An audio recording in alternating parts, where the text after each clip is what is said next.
స్నేహితులారా, ఈరోజు మనం ఇశ్రాయేలీయుల పితరులలో మూడవ వాడైనటువంటి యాకోబు, అతని కుమారుడైనటువంటి యోసేపు వారు చనిపోయిన తర్వాత వారి శవాలు మమ్మీలుగా మార్చబడ్డాయా అనేటువంటి ప్రశ్నకు బైబిల్ గ్రంథంలో నుండి నేను జవాబులు చెప్తాను.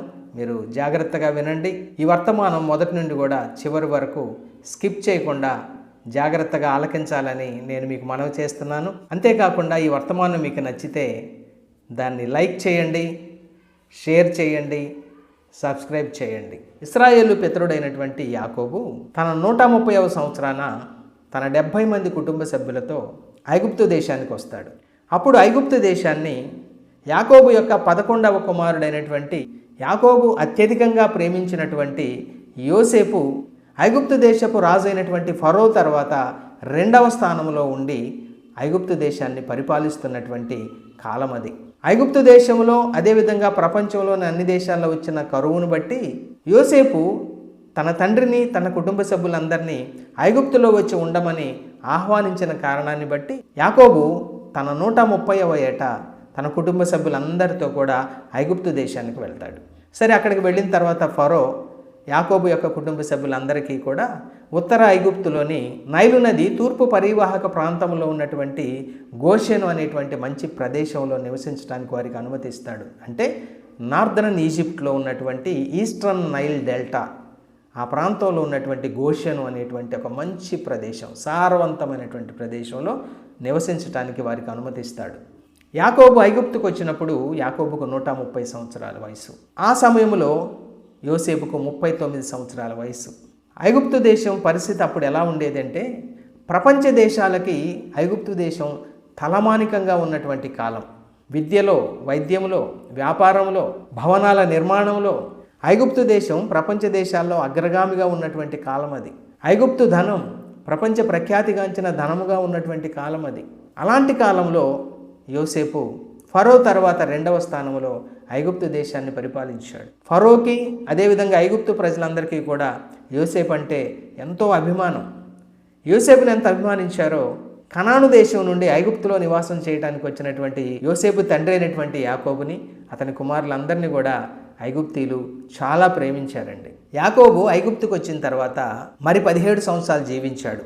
తను జీవించి ఉండగానే యాకోబు తనకున్నటువంటి కోరికను తన కుమారుడైనటువంటి యోసేపుకు తెలియజేశాడు.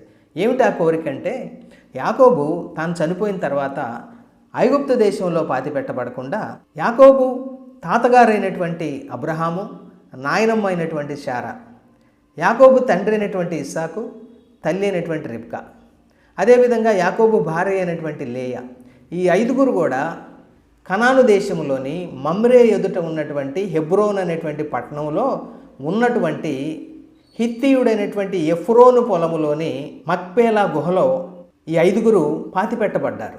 ఆ పొలాన్ని, మక్పేలా గుహని అబ్రహాముకు అతని కుటుంబ సభ్యులకు శ్మశాన స్వాస్థ్యంగా ఉండటం కొరకు అబ్రహాము హేతుకుమారుల దగ్గర 400 తులాల వెండికి ఆ మక్పేలా పొలాన్ని, ఆ పొలంలో ఉన్నటువంటి గుహను కొన్నాడు. అక్కడనే అబ్రహాము, శారా, ఇస్సాకు, రిబ్కా, లేయా పాతిపెట్టబడ్డారు. వారు ఎక్కడైతే పాతిపెట్టబడ్డారో తాను కూడా అక్కడే పాతిపెట్టబడాలనే కోరికను తన కుమారుడైనటువంటి యోసేపుకు తెలియజేశాడు. నా పితరుల దగ్గర వారున్నటువంటి స్థలంలో నన్ను కూడా మక్పేలా గుహలో పాతిపెట్టాలి అని చెప్పి యోసేపు చేత ప్రమాణం చేయించుకుంటాడు. యోసేపు కూడా తన తండ్రి కోరికను నెరవేరుస్తానని ప్రమాణం చేస్తాడు. ఆ ప్రమాణం చేసినటువంటి కొంతకాలానికి యాకోబు తన 147వ ఏట చనిపోతాడు. ఇక తన తండ్రి చనిపోయిన తర్వాత తన సేవకులైనటువంటి వైద్యులకు తన తండ్రి శవాన్ని సుగంధ ద్రవ్యాలతో సిద్ధపరచమని చెప్పి ఆజ్ఞిస్తాడు. కాబట్టి ఆ వైద్యులు యోసేపు యొక్క ఆజ్ఞను బట్టి యోసేపు తండ్రి అయినటువంటి యాకోబు యొక్క శవాన్ని సుగంధ ద్రవ్యాలతో 40 దినాల పాటు సిద్ధపరిచారు.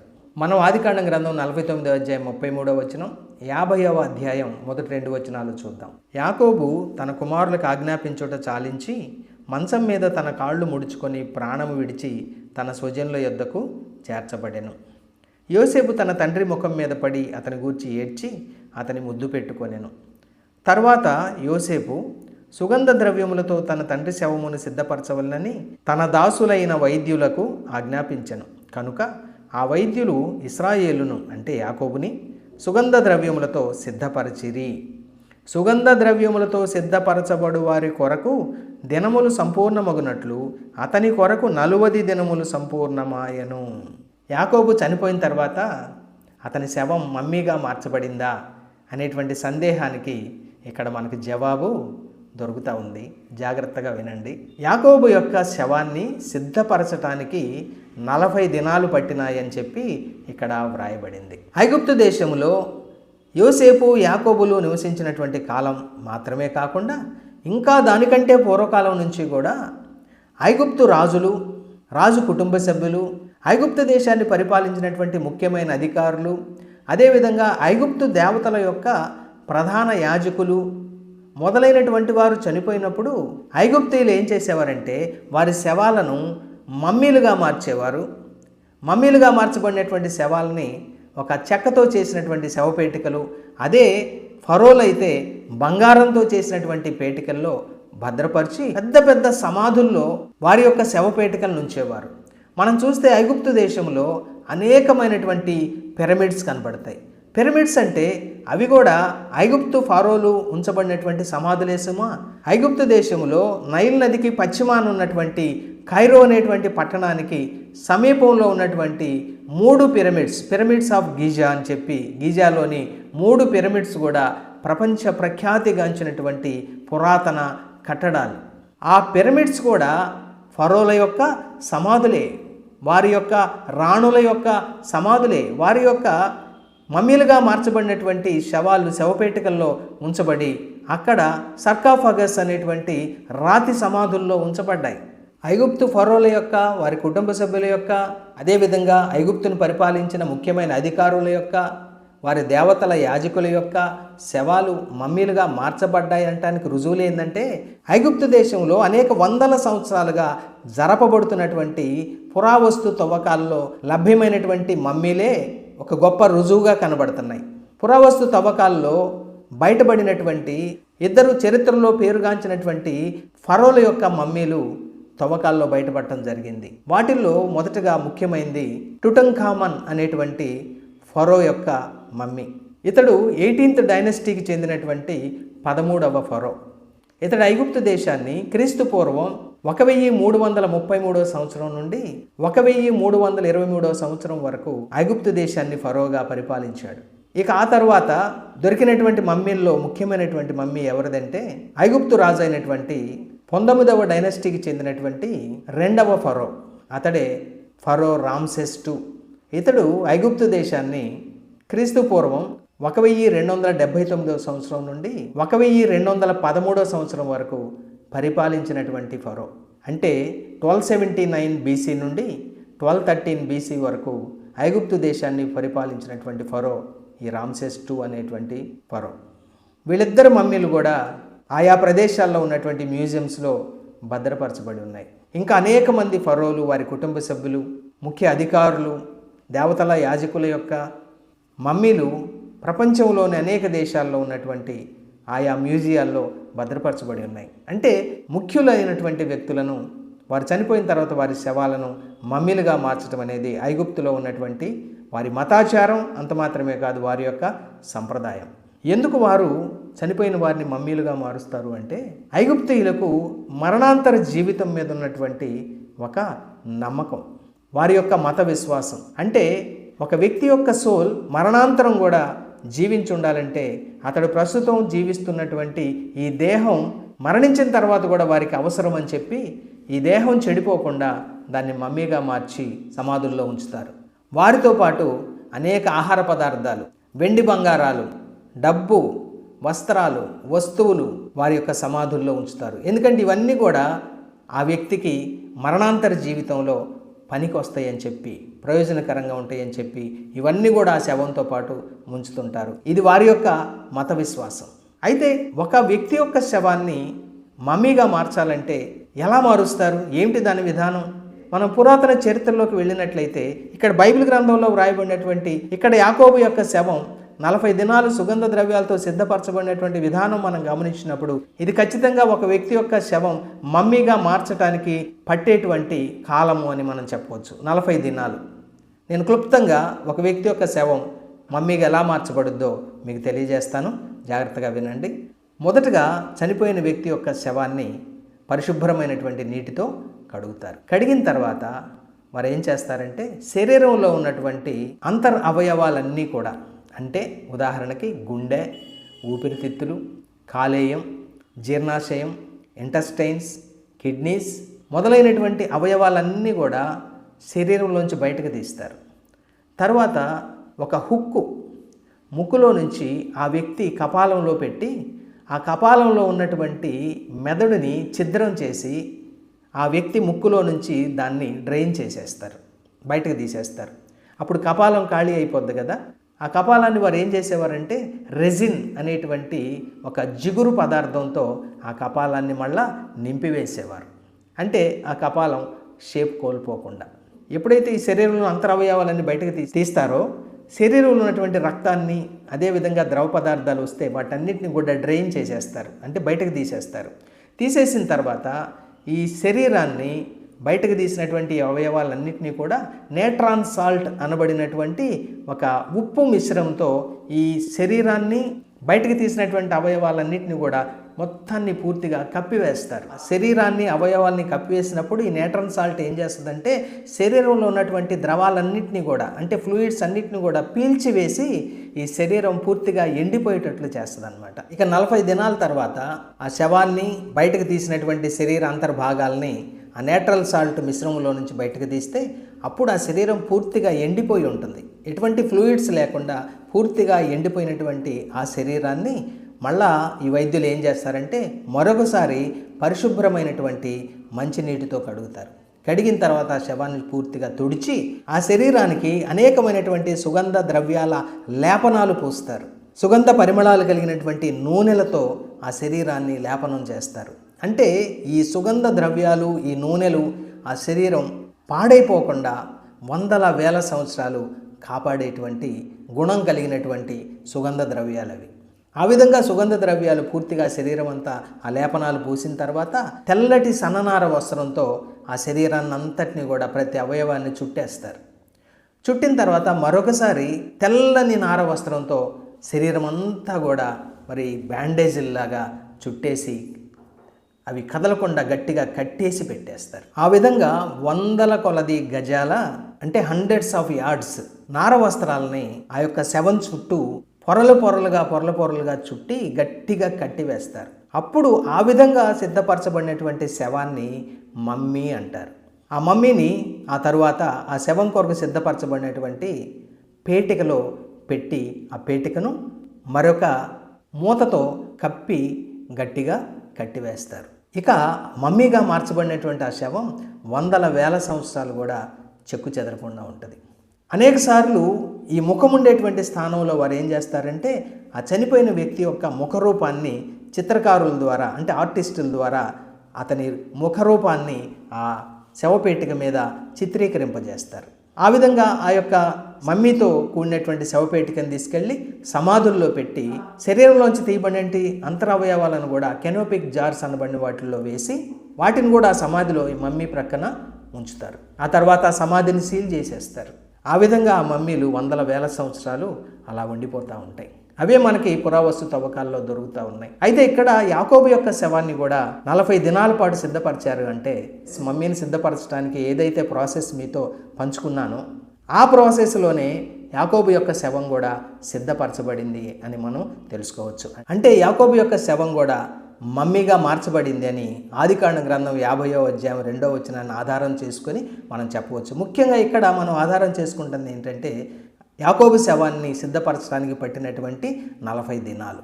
ఇక్కడ మనకి మరొక సందేహం రావచ్చు. యాకోబు ఐగుప్తీయుడు కాదు కదా, యోసేపు ఐగుప్తీయుడు కాదు కదా, ఎందుకు యోసేపు తన తండ్రి శవాన్ని ఈ విధంగా సిద్ధపరచబన్నాడు అని అంటే ఇక్కడ మనం ఒకటి అర్థం చేసుకోవాలి. యోసేపు ఐగుప్తు మత విశ్వాసాలను ఆధారం చేసుకొని ఆ మాట చెప్పలేదు, లేదా ఐగుప్తీయులకు ఉన్నటువంటి ఆచారం ప్రకారం ఆ విధంగా చెప్పలేదు. కానీ తన తండ్రి యొక్క కోరిక ఏంటి? తనను ఐగుప్తులో పాతిపెట్టవద్దు, తనను కనాను దేశానికి తీసుకుని వెళ్ళి మక్పేలా గుహలో పాతిపెట్టాలి అని చెప్పి యోసేపు దగ్గర మాట కూడా తీసుకున్నాడు. తండ్రికి తాను ఇచ్చినటువంటి మాటను కుమారుడు నెరవేర్చుకోవాలి.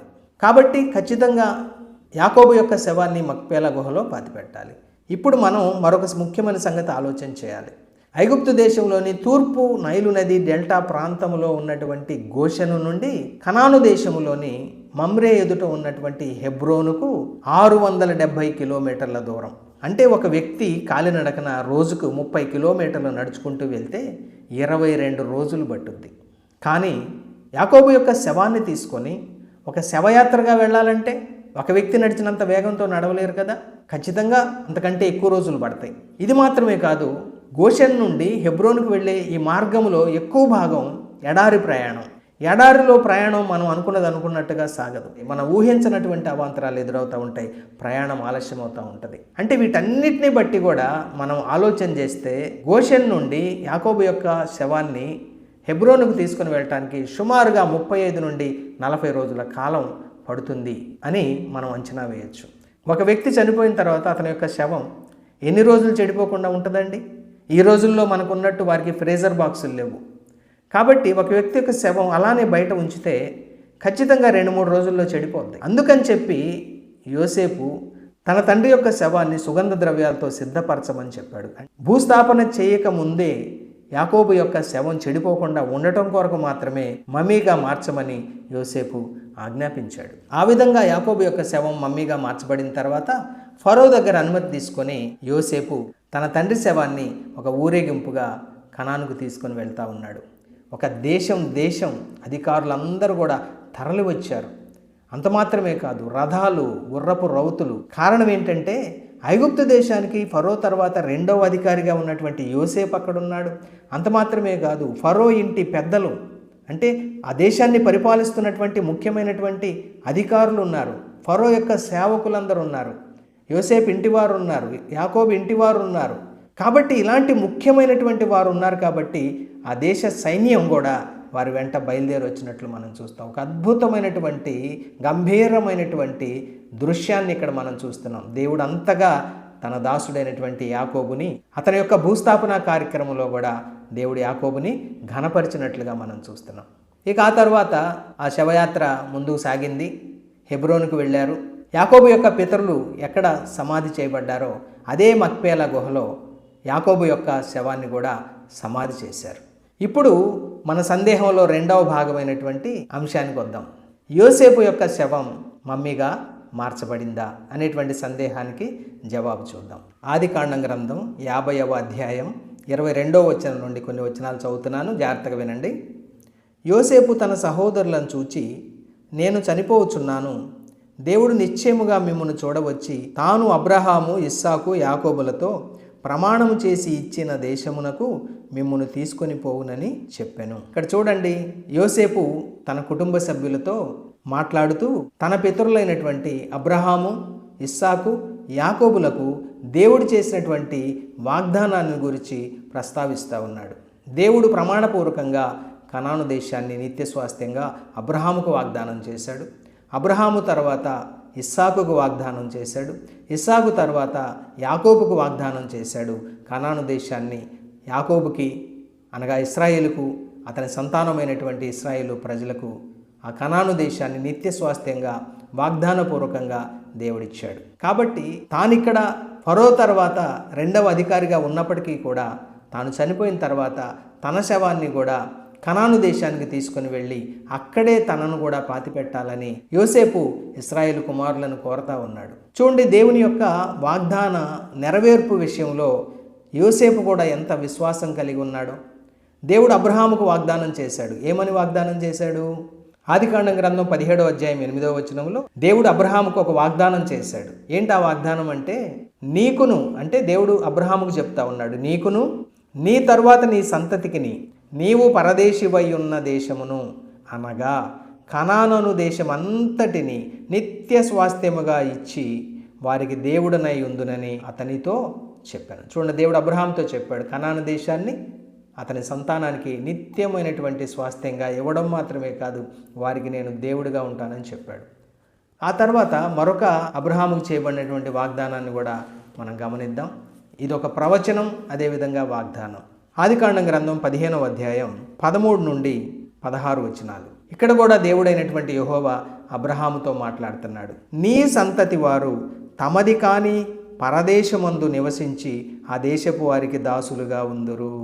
ఇప్పుడు చూడండి, యాకోబు తన కుటుంబ సభ్యులైనటువంటి 70 మందితో తనది కాని పరదేశమైనటువంటి ఐగుప్తుకు వచ్చాడు. ఆ తర్వాత ఐగుప్తు దేశంలో ఇశ్రాయేలు ప్రజలు లక్షల సంఖ్యలో విస్తరించారు. యోసేపు ఉన్నంతకాలం బాగానే ఉంది, కానీ యోసేపు ఈ లోకాన్ని విడిచిన తర్వాత యోసేపుని ఎరుగనటువంటి రాజుల తరం వచ్చినప్పుడు ఆ ఫరోలు ఇశ్రాయేలీయులను హింసించారు, వారిని దాసులుగా చేసుకొని వారిని బాధ పెట్టారు. ఈ విషయాన్ని దేవుడు ముందుగానే అబ్రహాముకు తెలియజేశాడు. అదే ఇక్కడ మనం చూస్తున్నాం. నీ సంతతి వారు తమది కాని పరదేశమందు నివసించి ఆ దేశపు వారికి దాసులుగా ఉందురు. వారు అంటే ఐగుప్తీయులు 400 ఏండ్లు వీరిని శ్రమ పెట్టుదురు. వీరు ఎవరికి దాసులవుదురో ఆ జనమునకు నేనే తీర్పు తీర్చుదును. తరువాత వారు మిక్కిలి ఆస్తితో బయలుదేరి వచ్చెదరు. అమోరీయుల అక్రమము సంపూర్ణము కాలేదు కనుక నీ 4వ తరము వారు ఇక్కడికి మరలా వచ్చెదరని నిశ్చయముగా తెలుసుకొనుమని అబ్రాముతో చెప్పాను. చూడండి, ఎంత స్పష్టమైనటువంటి భవిష్యత్ ప్రవచనం, భవిష్యత్తులో తాను నెరవేర్చబోయేటువంటి కార్యాన్ని వాగ్దాన రూపకంగా అబ్రహాముకు తెలియజేస్తూ ఉన్నాడు యెహోవా దేవుడు. అబ్రహాము దేవుడు చేసినటువంటి ఈ వాగ్దానాన్ని దృఢంగా విశ్వసించాడు. వాగ్దానం చేసిన దేవుడు నమ్మదగినవాడు. అంత మాత్రమే కాదు, వాగ్దానం చేసిన దేవుడు వాగ్దానాన్ని నెరవేర్చే సమర్థుడైనటువంటి దేవుడని అబ్రహాము విశ్వసించాడు, ఇస్సాకు విశ్వసించాడు, యాకోబు విశ్వసించాడు, యాకోబు కుమారుడైన యోసేపు కూడా విశ్వసించాడు. కాబట్టే ఇశ్రాయేలు కుమారులతో చెప్తున్నాడు, దేవుడు నిశ్చయముగా మిమ్మల్ని దర్శిస్తాడు. తర్వాత యోసేపు ఏమంటున్నాడంటే, మరియు యోసేపు దేవుడు నిశ్చయముగా మిమ్మల్ని చూడవచ్చును, అప్పుడు మీరు నా ఎముకలను ఇక్కడ నుండి తీసుకొని పోవాలని చెప్పి ఇశ్రాయేలు కుమారుల చేత ప్రమాణము చేయించుకొనెను. ఇక్కడ చూడండి, మీరు వెళ్ళేటప్పుడు నా ఎముకలను ఇక్కడ నుండి మీరు వాగ్దాన దేశమైన కనానుకు తీసుకొని వెళ్ళాలని చెప్పి ఇశ్రాయేలు కుమారుల చేత ప్రమాణం చేయించుకుంటున్నాడు. ఇక ఆ తర్వాత మనం చూస్తే ఆదికాండం 50వ అధ్యాయం 26వ వచనం. యోసేపు 110 సంవత్సరముల వాడై మృతి పొందెను. వారు అంటే యోసేపు యొక్క వైద్యులు సుగంధ ద్రవ్యములతో అతని శవమును సిద్ధపరిచి ఐగుప్తు దేశమందు ఒక పెట్టెలో ఉంచిరి. చూడండి స్నేహితులారా, మన సందేహానికి ఇక్కడ జవాబు దొరుకుతూ ఉంది.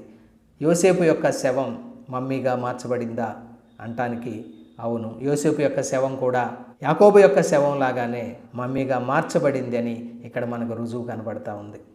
యోసేపు చనిపోయిన తర్వాత యోసేపు యొక్క వైద్యులు యోసేపును కూడా సుగంధ ద్రవ్యాలతో సిద్ధపరిచారంటే యోసేపు శవాన్ని మమ్మీగా సిద్ధపరిచారు. కాబట్టి యోసేపు యొక్క శవం కూడా మమ్మీగా మార్చబడి ఐగుప్తు దేశంలో ఒక శవపేటికలో ఉంచబడింది. ఆ తర్వాత ఏం జరిగింది? నిర్గమకాండం గ్రంథం 12వ అధ్యాయం 40-41 వచనాలు. ఇశ్రాయేలీయులు ఐగుప్తులో నివసించిన కాలము 430 సంవత్సరములు. ఆ 430 సంవత్సరములు గడిచిన తరువాత జరిగినదేమనగా, ఆ దినమందే యెహోవా సేనలన్నీ ఐగుప్తు దేశములో నుండి బయలుదేరి పోయెను. దేవుని నామానికి స్తోత్రాలు చెల్లిస్తున్నాను. దేవుడు అబ్రహాముకు ముందుగానే వాగ్దానం చేశాడు, 400 సంవత్సరాల తర్వాత నేను నీ సంతతి వారిని తమది కాని పరదేశం నుండి విడిపిస్తానని చెప్పాడు. ఆ విధంగా దేవుడు మోషే అహరోనులను పంపించి ఐగుప్తు దేశంలో దాసులుగా ఉన్నటువంటి ఇశ్రాయేలు జనాంగాన్ని ఆ దాస్యములో నుండి, ఆ ఇనుప కొలిమిలో నుండి మోషే అహరోనుల యొక్క నాయకత్వంలో వారిని వాగ్దాన దేశానికి నడిపిస్తున్నాడు. అప్పుడు మోషే ఏం చేశాడో మరొక వచనాన్ని మనం చూద్దాం. నిర్గమకాండం గ్రంథం 13వ అధ్యాయం 19వ వచనం. మరియు మోషే యోసేపు ఎముకలను తీసుకుని వచ్చెను. అతడు అంటే యోసేపు, దేవుడు నిశ్చయముగా దర్శనమిచ్చును, అప్పుడు మీరు నా ఎముకలను ఇక్కడ నుండి తీసుకొని పోవాలని ఇశ్రాయేలీయుల చేత రూఢిగా ప్రమాణము చేయించుకొని ఉండెను. చూడండి, యోసేపు తన సహోదరులతో చేయించుకున్నటువంటి ఈ ప్రమాణం మోషేకు తెలుసు. కాబట్టే మోషే ఆ ప్రమాణాన్ని నెరవేర్చడం కొరకు తాను పూనుకొని ఐగుప్తు దేశంలో ఎక్కడ యోసేపు యొక్క మమ్మీగా మార్చబడినటువంటి ఈ శవం ఉంచబడినటువంటి శవపేటిక ఉందో మోషేకు తెలుసు. అది యోసేపు యొక్క కుమారులకు ఒక స్వాస్థ్యంగా ఉంది అని యెహోషువ గ్రంథంలో మనం చూస్తాం. వారి దగ్గర నుండి ఈ యోసేపు యొక్క మమ్మీగా మార్చబడినటువంటి ఈ శవముతో ఉన్నటువంటి శవపేటికను తీసుకొని మోషే ఇశ్రాయేలు ప్రజలతో పాటు వాగ్దాన దేశానికి బయలుదేరారు. ఆ విధంగా యోసేపు యొక్క శవము 40 సంవత్సరాల పాటు ఇశ్రాయేలు యొక్క అరణ్య ప్రయాణంలో వారితో పాటు ఉంది. ఆ తరువాత ఇశ్రాయేలీలు యెహోషువ నాయకత్వంలో వాగ్దాన దేశంలో ప్రవేశించి వాగ్దాన దేశాన్ని జయించి వాగ్దాన దేశాన్ని స్వతంత్రించుకొని గోత్రాల వారీగా 12 గోత్రాలకు కూడా దేశమంతటిని విభాగించుకున్న తర్వాత ఏం జరిగిందో మనం చూద్దాం. ఇశ్రాయేలీయులు ఐగుప్తులో నుండి తెచ్చిన యోసేపు ఎముకలను షెకెములో అనగా యాకోబు 100 వరహాలకు షెకెము తండ్రి అయిన హమోరు కుమారుల యొద్ద కొనిన చేని భాగములో వారు పాతిపెట్టిరి. అవి యోసేపు పుత్రులకు ఒక స్వాస్థ్యముగా ఉండెను. చూడండి, ఇంతకాలం యోసేపు కుటుంబీకుల దగ్గర యోసేపు యొక్క ఈ మమ్మీగా మార్చబడినటువంటి శవపేటికలో ఉన్నటువంటి శవం వారి దగ్గర ఒక స్వాస్థ్యంగా ఉంది. ఇప్పుడు యెహోషువ యాకోబు షెకెములో హమోరు కుమారుల యొద్ద 100 వరహాలకు కొన్నటువంటి చేని భాగములో యోసేపు యొక్క శవాన్ని పాతిపెట్టినట్టు మనం చూస్తున్నాం. ఎందుకు ఇక్కడ యోసేపు యొక్క శవం ఇక్కడ పాతిపెట్టబడిందంటే, యోసేపు తండ్రి అయినటువంటి యాకోబు యోసేపుకి ప్రత్యేకంగా బహూకరించినటువంటి స్థలం ఇది. 2 వచనాలు మీకు నేను చూపించి నేను ముగిస్తాను. తన మరణ పడక మీద ఉన్న సమయంలో యాకోబు తన కుమారులందరితో మాట్లాడుతూ, ఆ సమయంలో యోసేపుతో మాట్లాడుతూ ఏమన్నాడంటే, ఒక భూభాగం విషయంలో, నేను నీ సహోదరుల కంటే నీకు ఒక భాగము ఎక్కువగా ఇచ్చి తిని, అది నా కత్తితోనూ నా వింటితోనూ అమోరీయుల చేతిలో నుండి తీసుకొంటినని యోసేపుతో చెప్పాను. ఏ భూభాగం అయితే యోసేపుకి ఎక్కువగా ఇచ్చాడో అదే ఈ హమోరు కుమారుల యొద్ద 100 వరహాలకు కొనబడినటువంటి షెకెములోని పొలము. ఇది యోసేపుకి ప్రత్యేకంగా తన తండ్రి అయిన యాకోబు బహూకరించినటువంటి స్థలం. కాబట్టి యోసేపు కుటుంబానికి కుటుంబ స్వాస్థ్యం లాంటి స్థలంలో యెహోషువ యోసేపుని సమాధి చేసినట్లు మనం చూస్తాం. యోహాను సువార్త 4వ అధ్యాయం 5వ వచనంలో కూడా ఈ మాట మనం గమనిస్తాం. ఆయన అంటే యేసు ప్రభువారు సమరయ మార్గమున వెళ్ళవలసి వచ్చెను కనుక యాకోబు తన కుమారుడైన యోసేపుకిచ్చిన భూమి దగ్గర ఉన్న సమరయలోని సుఖారను ఒక ఊరికి వచ్చెను. చూడండి, యాకోబు తన కుమారుడైన యోసేపుకి ఇచ్చిన భూమి దగ్గర ఉన్నటువంటి సమరయలోని సుఖారు అని ఇక్కడ యోహాను భక్తుడు రాశాడు. యేసు ప్రభువారు ఒకనొక దినాన్ని అక్కడికి వెళ్ళాడు. అంటే ఇక్కడ నేను ఎందుకు ఈ వచనాన్ని జ్ఞాపకం చేశానంటే, యాకోబు ప్రత్యేకంగా తాను అత్యధికంగా ప్రేమించిన తన కుమారుడైనటువంటి యోసేపుకి అదనంగా ప్రత్యేకంగా బహుకరించినటువంటి భూమి అన్నమాట. అందులో ఉన్నటువంటి చేని భాగంలో యెహోషువ యోసేపు యొక్క మమ్మీగా మార్చబడినటువంటి శవాన్ని సమాధి చేసినట్లు మనం చూస్తూ ఉన్నాం. అలాగైతే స్నేహితులారా, ఇశ్రాయేలు పితరులలో 3వ వాడైనటువంటి యాకోబు, అతని కుమారుడైనటువంటి యోసేపు, వీరిద్దరు చనిపోయిన తర్వాత వీరి శవాలు మమ్మీలుగా మార్చబడ్డాయా అనేటువంటి సందేహానికి బైబిల్ గ్రంథంలో నుండి సమాధానం తెలియజేశాను. అవును, యాకోబు యోసేపుల శవాలు మమ్మీలుగా మార్చబడ్డాయి. బైబిల్ ఆధారంగా నేను మీతో ఈ సంగతిని తెలియజేస్తూ ఉన్నాను. స్నేహితులారా, ఈరోజు వర్తమానం మీకు నచ్చినట్లయితే తప్పకుండా ఈ వీడియోను లైక్ చేయండి. అంతేకాకుండా మీ కుటుంబ సభ్యులకు, మీ స్నేహితులకు, మీ పరిచయస్తులకు వీడియో షేర్ చేయండి. ఒకవేళ మీరే కనుక మొట్టమొదటిసారిగా మన ఛానల్ చూస్తున్నట్టయితే మన ఛానల్ సబ్స్క్రైబ్ చేయండి. మీ అందరికి కూడా ప్రేమ వందనాలు. God bless you all.